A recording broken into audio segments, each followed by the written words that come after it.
Hadirin dan juga pasangan calon Bupati dan Wakil Bupati Trenggalek 2012, saya akan berikan kesempatan 5 menit yang pertama untuk pasangan calon kedua menanggapi visi dan misi dari pasangan calon yang pertama.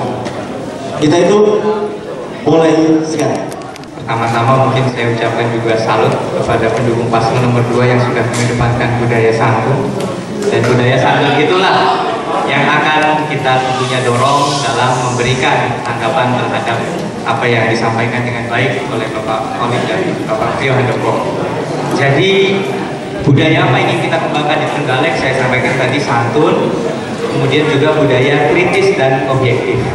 Jadi manakala saya menyampaikan tanggapan terhadap apa yang disampaikan oleh beliau, maka saya ingin mengutip persis apa yang beliau sampaikan. Nah, tapi di sini mohon maaf, mungkin 1 menit aja ternyata cukup, karena itu sudah bisa mengintisarikan apa yang beliau sampaikan hanya dalam 1 menit. Karena apa? Selama kurang lebih 6 menit apa yang beliau sampaikan, 5 menit itu hanya menceritakan Trenggalek itu adalah dominasi Islam, berbagai profesi, mataraman, tapi belum menjelaskan mengenai apa sebenarnya visi selain dari kata-kata berakhlak tadi itu sendiri. Disinilah tentunya konteks budaya yang sangat holistik tadi kita harapkan dalam 10 menit itu dijabarkan dengan lebih rinci. Budaya apa yang dimaksud? Ini mohon maaf juga, memang pada saat beliau Bapak Khalid saat itu kita bertemu di Surabaya Bapak di acara KPK, tapi sayangnya penjenengan mungkin memutuskan meninggalkan tempat lebih awal, sedangkan kami bersama Mas Arifin tetap di sana. Apa yang disampaikan di sana adalah komitmen yang Mas Arifin lempar untuk budaya bersih. Jadi bagaimana kita meminta kepada KPK untuk aktif datang ke Trenggalek. Kami akan berani tanda tangan sebuah nota kesepahaman untuk mencegah. Nah, ini sayangnya Bapak memutuskan meninggalkan tempat lebih awal, jadi kita tidak bisa sharing sama-sama sebagai Trenggalek. Tapi tidak apa-apa Pak. Nah, apa program yang Bapak taruh di sini? Satu adalah tadi menjaga kerukunan, kedua melestarikan seni budaya, ketiga stimulus gotong royong, keempat transparan APBD untuk rakyat, kelima tanah agraris mau Bapak sertifikatkan, tanah perhutani mau disertifikatkan oleh Bapak Trio Handoko, kemudian pendopo untuk rakyat. Jadi ada 6 hal yang menurut kami belum menjawab tujuan kita sebenarnya mau bagaimana mencapai SDM Trenggalek yang berkepribadian dan bisa, karena apa? Pembangunan tidak terpisah dari kebudayaan. Kalau kita tidak mengembangkan budaya maritim, bagaimana kita memanfaatkan sumber daya alam kita yang ada di selatan? Kalau kita tidak mengembangkan budaya agraris, bagaimana kita bisa menjadi bangsa yang maju? Bagaimana kita bisa menjadi masyarakat yang maju secara pertanian? Nah, inilah yang menurut kami sangat umum sekali mengatakan menjaga kerukunan, melestarikan seni budaya. Kami tadi sudah masuk ke hal yang sangat spesifik, sangat detail mengenai apa itu melestarikan seni budaya. Nah, gotong royong kami kaitkan juga langsung dengan budaya, malah dalam isi program 7 program kami berani menjanjikan bahwa kita akan mendorong lebih banyak lagi swakelola untuk masyarakat dalam infrastruktur desa. Nah, saya pikir itu menjawab. Dan kalau kita bicara mengenai pendopo untuk rakyat, setiap aset yang ada di Trenggalek adalah untuk rakyat. Monggo Mas Arifin. Saya mencoba menambahkan, saya sangat salut dengan terobosan yang sangat berani dari pasangan nomor 1 yang disampaikan oleh Bapak Handoko, bahwa lahan perhutani akan disertifikatkan.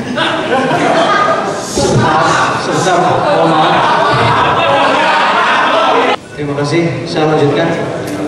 Terobosan yang sangat berani, kami salut, dan memang jika itu rasional untuk dilakukan, saya pikir itu sangat punya value yang lebih di masyarakat. Tapi begini, garis bawah saya adalah, saya sepakat bahwa sumber daya alam harus dikelola oleh negara dan untuk manfaat yang sebesar-besarnya untuk masyarakat. Kalau memang mensertifikasi itu niatnya adalah memberikan manfaat yang sebesar-besarnya untuk masyarakat, saya hanya ingin melihat visi ke depan. Jika itu nanti disertifikat menjadi hak milik, apakah juga tidak akan memunculkan kapitalis baru untuk menguasai hutan itu? Karena akhirnya bisa ditukar, dibeli. Orang sekarang negaan saja bisa dibeli. Terus jika sudah dibeli oleh salah satu kapital, apakah hutan itu bisa alih fungsi untuk bukan hanya fungsi hutan? Cukup. Itu tanggapan saya. Baik, terima kasih.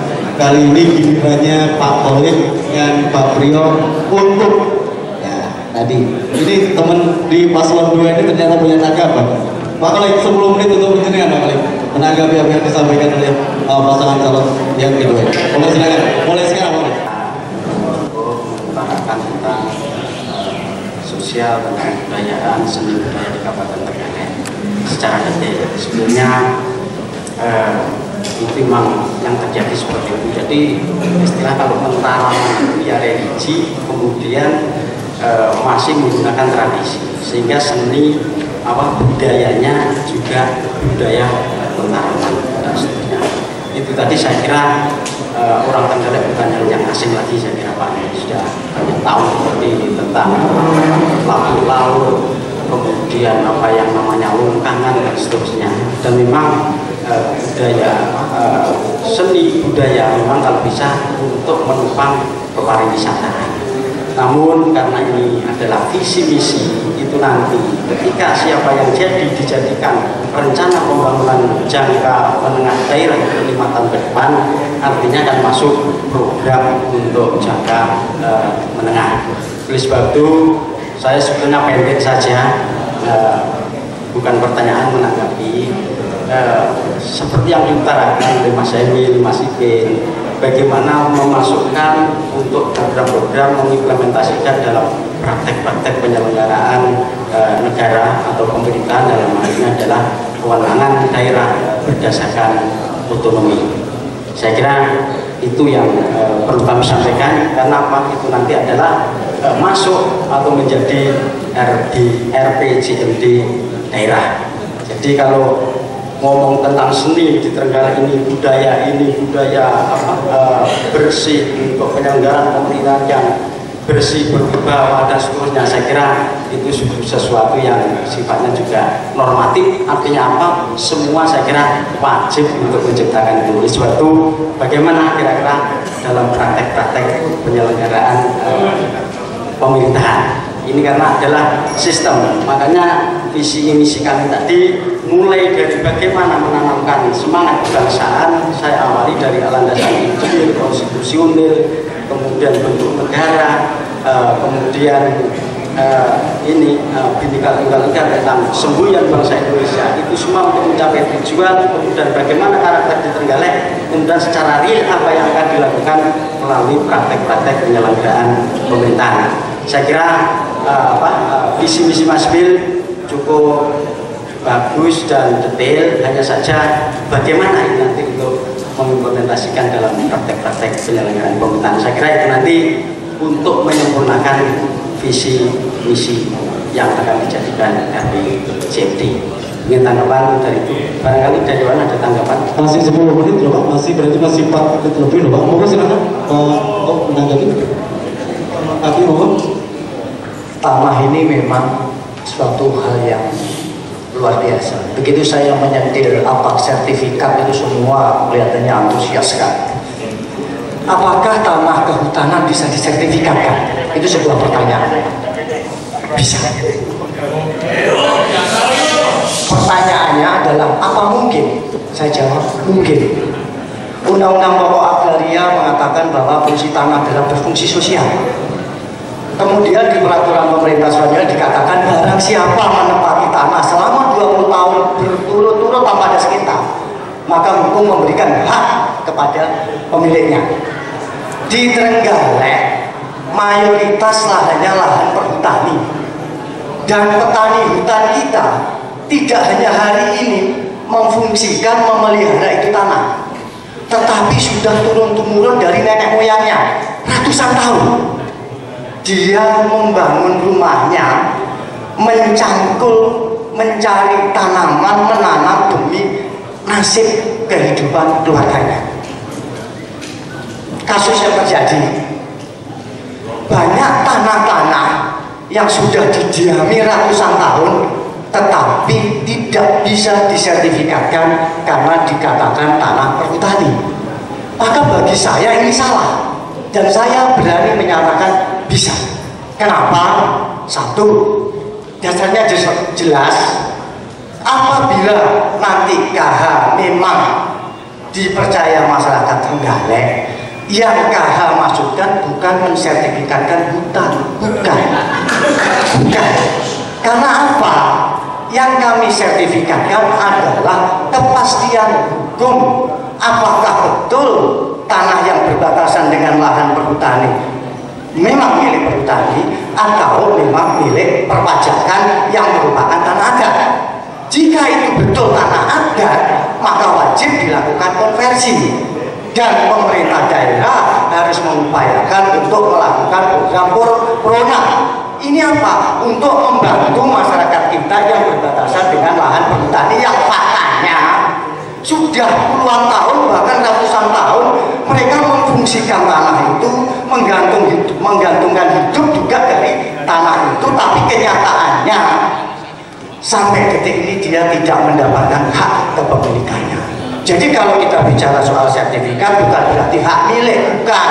Macam-macam sertifikat itu tuh ada hak milik, ada HGU, ada HGP dan macam-macam. Yang perlu ditanyakan, apakah perhutani sebagai penguasa lahan perhutani sudah mendapatkan hak sesuai dengan undang-undang yang ada? Ini yang perlu ditegaskan. Kalau nanti ternyata perhutani hanya juga sekedar mengklaim, maka ini bisa menjadi konflik sosial. Karena apa? Rasa keadilan masyarakat bisa terusik. Karena itu jika KH menang akan menjembatani, memberikan payung hukum kepada masyarakat kita yang masuk ke lahan perhutani supaya mereka nyaman, tidak dikejar-kejar mandor. Juga kalau toh memang itu tanahnya sudah bersertifikat juga dihargai, bukan ditahan-tahan. Kalau toh memang itu sudah berpetok di atas tahun 60, maka cukup bukti baginya untuk mengajukan permohonan konversi di kantor pertanahan.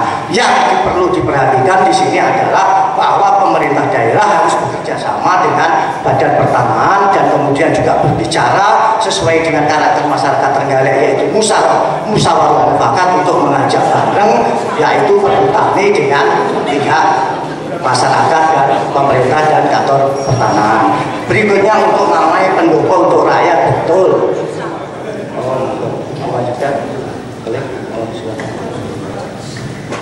Terima kasih. Jadi bukan tanggapan, mungkin segera ingin menjawab apa yang dilontarkan oleh Pak Emil. Jadi intinya itu Pak. Jadi mungkin implementasi, walaupun pertanyaan ini tanggapan ini singkat, saya kira perlu uraikan yang cukup panjang. Jadi kalau memang sedikit kami tidak akan memperpanjang, kalau harus panjang ya tidak harus dipersingkat. Saya kira cukup tanggapan dari visi misi dan Mas Emil. Terima kasih.